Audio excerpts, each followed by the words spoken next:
Yeah, I think it's really important as footballers. We are actually human beings, and I think sometimes that gets lost within being a footballer sometimes. And I think it's really important that the outside knows that we're still human beings and we have feelings. And I was in a really dark place. I was ready to take a break from football if that didn't work out, if I wasn't able to get a move, because my mindset, I was in a very bad place and I felt I needed to find happiness again, out of football, in football, and I'm very grateful that Arsenal have allowed me to do that, and to be in a Champions League now is so special.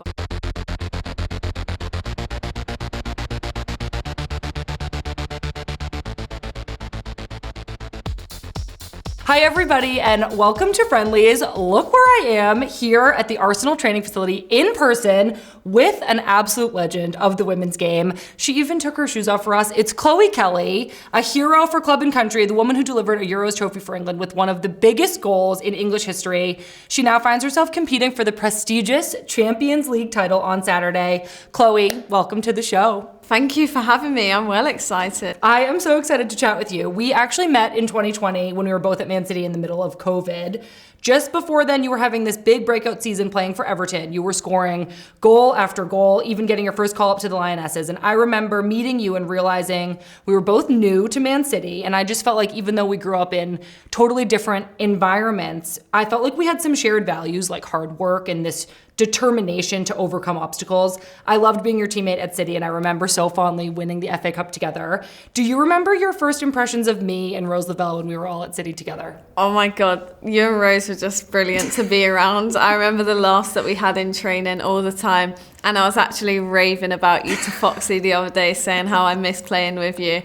Like, I remember one game stands out, and it's going to sound bad, but it was against Arsenal at City.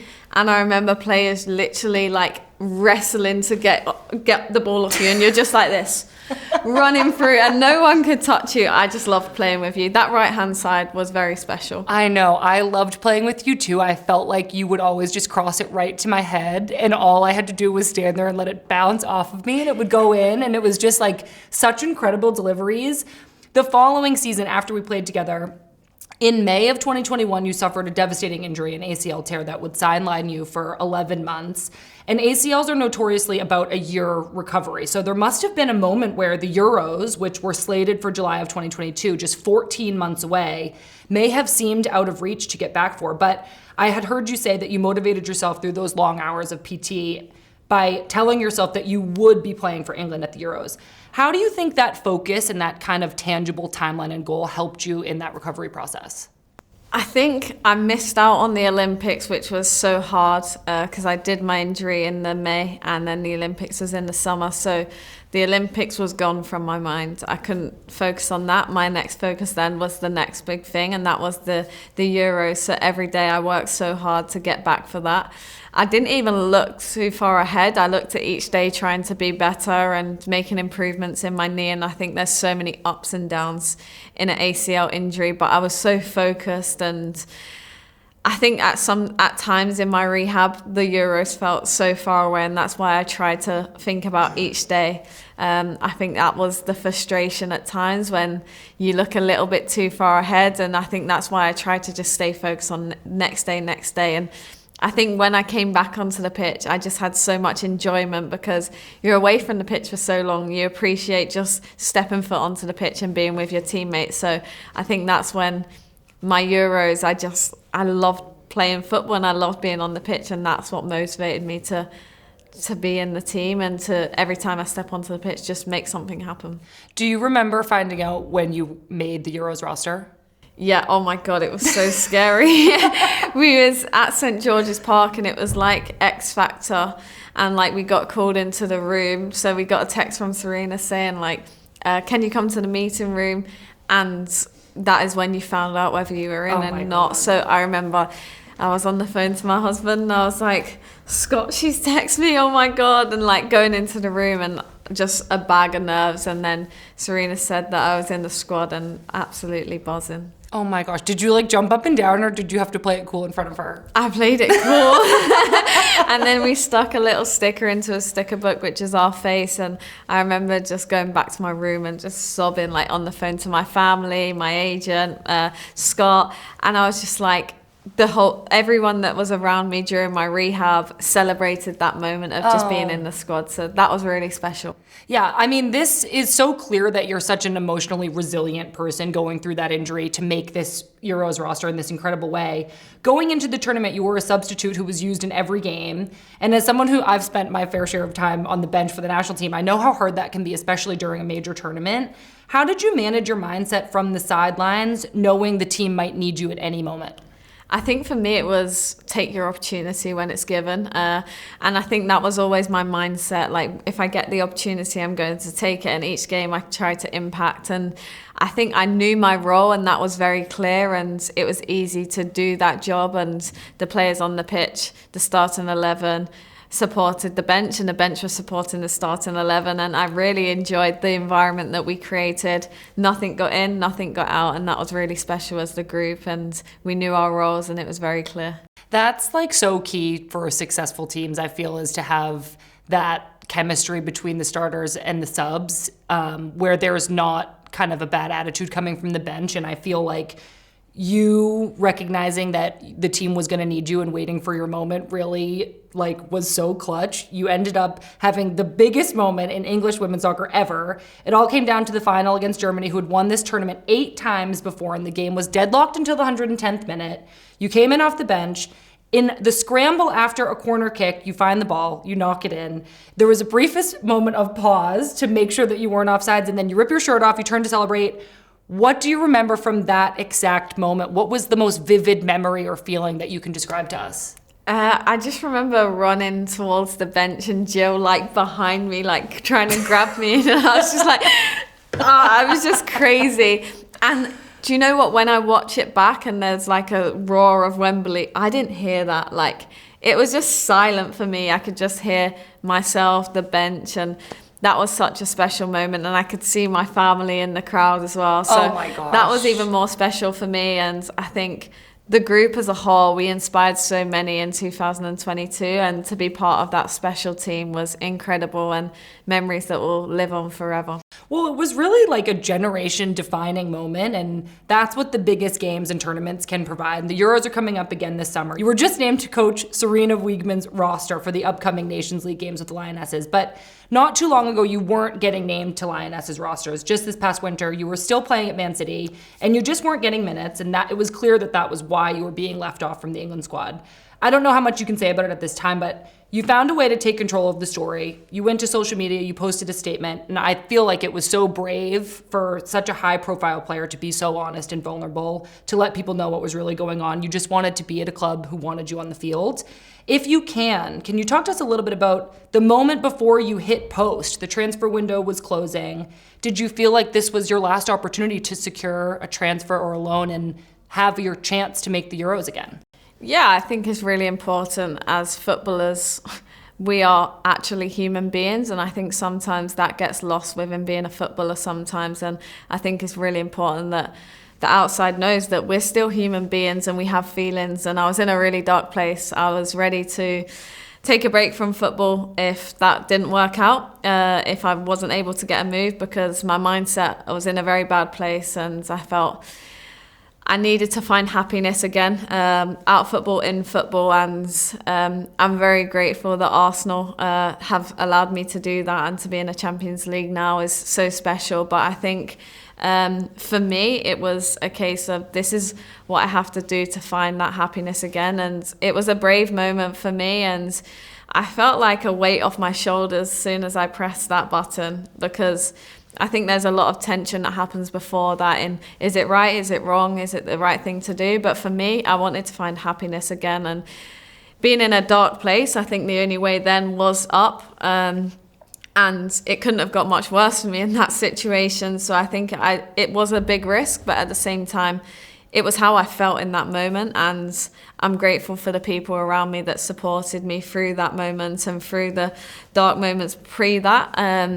But I'm grateful to be on the other side, and so much happiness now that this club has given to me. And I feel like now every time I step on the pitch, it's just like coming back from my injury. It was like a grateful moment to just step onto the pitch, and now I think that's why I'm able to be in a great place on the pitch, because I don't overthink anything. I'm just having fun, and I'm grateful to Renee and the club for allowing me to do that. But of course, it was a brave moment for me, but one that took a lot of courage, and hopefully players see that as something in the future, that a player might be going through the same thing that I was going through and able to share their voice and be heard.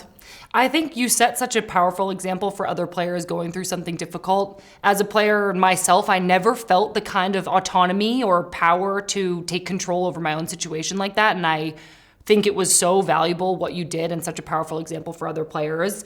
Obviously, it's really paid off. You're here now at Arsenal. You had trained here in the academy, so there must have been some familiarity for you. But this was also a moment of transition for the club, just weeks after Arsenal's interim head coach, Renee Slagers, got her contract to stay on in the position. Did she say anything to you that made you confident that this was the right move? We had a really good phone call on deadline day. And as soon as I came off the phone, I knew straight away that it was someone that I wanted to play under. She gave me a lot of confidence on the phone call, and I knew that I was coming in here to work for my shirt and every day to improve. And I feel like I'm learning a lot from a great manager in Renee, and I'm excited to learn more. And also the staff that she has around her and the girls. It was a really easy change room to walk into, and I was very warmly welcomed by the even Win. Like, my first day I stepped into the door and there's like Win the dog welcoming me to the club, and I feel like it's just such a classy club and somewhere where I've loved playing, and of course my youth career here as well. Yeah, we have loved seeing you play here. It's been so much fun. And you just mentioned that it's brought this smile back to your face. You're really enjoying your football, almost like when you first come back from injury. You just step on the field and you have fun playing again. I do want to ask about your unexpected new friend, which has been this ongoing comedy of the season. You and Katie McCabe seem to have hit it off. How does it feel to finally be playing on the same side? Yeah, it's amazing. When I was here before, me and Katie had a really good relationship. We were both young players. I remember her coming over from Ireland, and we got on really well when I was here last time. And we always stayed in touch. And when we play against each other, we both want to win. We play with our heart on our sleeve, and I enjoyed the rivalry that we created. I think the fans enjoyed it more. And yeah, I think we've got on really well on and off the pitch. And I think everyone thought we actually hated each other, but we've always got on really well. So I always say to her though, like, if I'm coming up against you, I'm definitely wearing my shin pads. And I'm probably wearing a helmet now. Don't throw the ball at my head. It's been so fun to watch you here with your Arsenal teammates. And it does feel like there's been something really special going on here at Arsenal this spring. No moment was more special than Arsenal clawing their way through the Champions League all the way to the final. Not once, but twice, the team was able to come back and win, despite starting the second leg with goal deficits.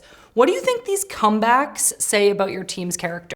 The resilience in this squad is amazing. I think the talent is obviously very high, but I think the resilience and the mindset to come back when everyone's probably doubted us, I think is amazing to see. And we use the fans really well. The fans have been our extra player in both of those legs, and I think it's been amazing to play in front of those fans. But I think our mindset, when people doubt us, is when we're able to be at our best. But I think really there's so much talent in our squad, and the belief is really high. And going into the weekend, I think the belief is really high. Arsenal will be facing Barcelona in the Champions League final. Barcelona have looked formidable at every stage of the tournament. They beat Chelsea in the semi-final. This is Arsenal's first time in the final since 2007. In what ways has your team been preparing for this major test, and what are you expecting the game to be like tactically? Yeah, I think it'll be like a game of chess, really. I'm waiting for one to make a move. I think it's a really exciting game for the fans as well. But we've been working really hard in training. The challenge has been high, the detail's been high, and we know that Barca are a great squad, and they have great players within that squad, but also they're very experienced within this competition. But we don't fear anyone. I think that's the mindset that we go into that with. We obviously appreciate that they're a great side, but we need to focus on ourselves and what we can do as well, because there's so much high level within this group, and the belief is definitely there. 5 months ago, it would have seemed like a reach to say you'd be sitting here in this room at Arsenal about to play in the Champions League final. So as someone who has won the Euros, won the FA Cup, played in a World Cup final, but also torn her ACL, navigated alone publicly during the final moments of a transfer window, what does it mean to you to be representing Arsenal in the Champions League final this week? It's amazing. It's an amazing feeling. I was speaking to Renee on the way back from the pitch today, and I was just saying, like, I don't get nervous anymore for games. I think I just enjoy the experience, and I enjoy going out there and giving my all for the team. But also, I think embracing this, it's a big moment, and it's a big moment not just for Arsenal, but for women's football in England. For an English team to be in the Champions League final is amazing. So embracing that and really enjoying the day. Like, my family are going to be at the game as well, so I think it's just enjoying the occasion with them, but also making sure we go with the mindset to win.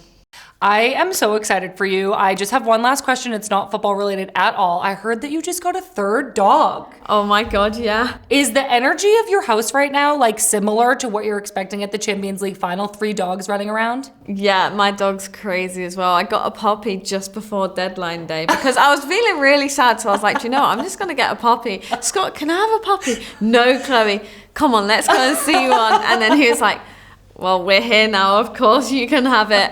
And he is crazy. Like, yeah, we've definitely got our hands full with him. Oh my gosh. Well, good luck with the dogs. Good luck on Saturday. I'm so excited for you. I'll be cheering for you. And it was so great to see you again. Thanks for doing this. Thank you so much. It's really great to be on the show. It was so incredible to see Chloe in person and catch up with her ahead of this huge game. Her story amazes me, and I loved hearing how she's enjoying her football again at Arsenal. She's brought so much to this team during this campaign, and I was really feeling the magic in this interview. I would not be surprised if Chloe had the game of her life this weekend to cap off a wild spring season and to cement herself as a big player in big games. Don't forget to tune back in tomorrow for another chat with Chloe's teammate, Emily Fox, and then make sure to join Becky and I on Saturday after the Champions League final on the Women's Game YouTube channel. Thank you all so much for being here, and we'll see you soon.